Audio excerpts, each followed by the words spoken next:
Hi, welcome to liveloveloverecipes.com. இன்றைக்கி நம்ம சேனலில் நம்ம பார்க்க போகிற ரெசிபி என்னென்னா குழந்தைங்களோட ஃபேவரட்டான சாக்லேட் வாஃபிள் எப்படி செய்கிறது அப்படின்றது தான். இன்றைக்கி நான் செய்கிறது சாஃப்ட் வாஃபிள். அதுக்கான ரெசிபி தான் நான் சொல்கிறேன். கிறிஸ்பியான வாஃபிள் வேணும்னா என்ன பண்ணணும்னு நான் உங்ககிட்ட சொல்கிறேன்.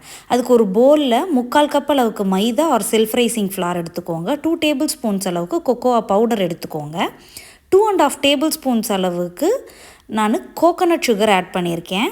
உங்களுக்கு நல்ல கிறிஸ்பியான வாஃபிள் வேணும்னா நீங்கள் granulated sugar 2.5 table spoons use பண்ணிக்கலாம்.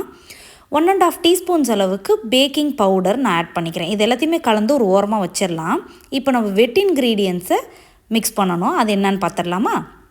அதுக்கு இன்னொரு பவுலில் ஒரு முட்டையை உடச்சி ஆட் பண்ணிக்கோங்க. இதுக்கு 1 டீஸ்பூன் அளவுக்கு வெனிலா எக்ஸ்ட்ராக்ட் ஆட் பண்ணிக்கோங்க. இது ரெண்டுத்தையும் நல்லா மிக்ஸ் பண்ணிக்கோங்க. இப்போ உங்களுக்கு கிறிஸ்பியான வாஃபிள் வேணும் அப்படின்னா நீங்கள் முட்டையோட வெள்ளைக்கரு இருக்கு இல்லையா, அதை மட்டும் நல்லா பீட்டரை வச்சு நல்லா பீட் பண்ணிங்க அப்படின்னா உங்களுக்கு இந்த ஃப்ளஃபியாக கிடைக்கும். அதை இதில் கடைசியாக ஆட் பண்ணிக்கிட்டிங்கன்னா உங்களுக்கு கிறிஸ்பியான வாஃபிள் கிடைக்கும்.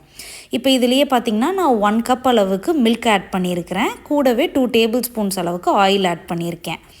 நீங்கள் முழுசாகவே மில்க் ஆட் பண்ணுறதா இருந்தாலும் பண்ணலாம், இல்லை half milk half water add பண்ணுறதா இருந்தாலும் ஆட் பண்ணிவிட்டு வெட் மிக்ஸியும் ட்ரை மிக்ஸியும் எல்லாத்தையும் ஒன்றா கலந்துருங்க. இதை நம்ம வாஃபிள் மேக்கரை சூடு பண்ணிவிட்டு வாஃபிள் மேக்கரில் ஆஸ் யூஷுவல் நம்ம போர் பண்ணி ஒரு 5 to 10 மினிட்ஸ் இதை நம்ம சுட்டெடுத்தோம் அப்படின்னா நம்மளோட சாக்லேட் வாஃபிள் ரெடி ஆகிடும். இந்த பேட்டர் உங்களுக்கு கொஞ்சம் மீதி ஆகிடுச்சு அப்படின்னா ஒரு ஏர்டைட் கண்டெய்னரில் போட்டு ரெஃப்ரிஜரேட் பண்ணிட்டீங்க அப்படின்னா ஒரு 2 days வரைக்குமே உங்களுக்கு இந்த பேட்டர் இருக்கும். இல்லை நம்ம வாஃபிளே செஞ்சிடலாம் அப்படின்னு சொல்லிட்டிங்கன்னா வாஃபிளை செஞ்சு முடிச்சுட்டு மீதமான வாஃபிள்ஸை ஒரு கிளிங் ரேப் போட்டு ஒரு ஏர்டைட் கண்டெய்னரில் போட்டு நீங்கள் ஃப்ரிட்ஜில் வச்சிட்டிங்கன்னா ஒரு 2 days வரைக்கும் கூட நீங்கள் யூஸ் பண்ணிக்கலாம். அந்த மாதிரி ஒரு 2 daysக்கு அப்புறமா நீங்கள் வாஃபிளை கொடுத்து அனுப்பணும் அப்படின்னு நினச்சிங்கன்னா ஃப்ரிட்ஜிலிருந்து எடுத்ததுக்கப்புறமா ப்ரீஹீட்டட் அவனில் 180 degreesல 3 to 5 minutes நீங்கள் மறுபடியும் சூடு பண்ணிக்கோங்க. இல்லைனா ஏர் ஃப்ரையரில் கூட 180 degree செல்சியஸில் 3 to 5 minutes சூடு பண்ணிங்க அப்படின்னா நம்மளோட வாஃபிள் நல்லா கிறிஸ்பியாக ரெடி ஆகிடும்.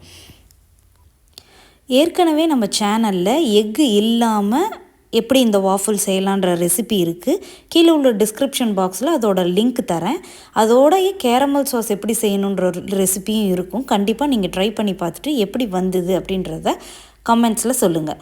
தேங்க்ஸ் ஃபார் வாட்சிங். See you in another video. Bye.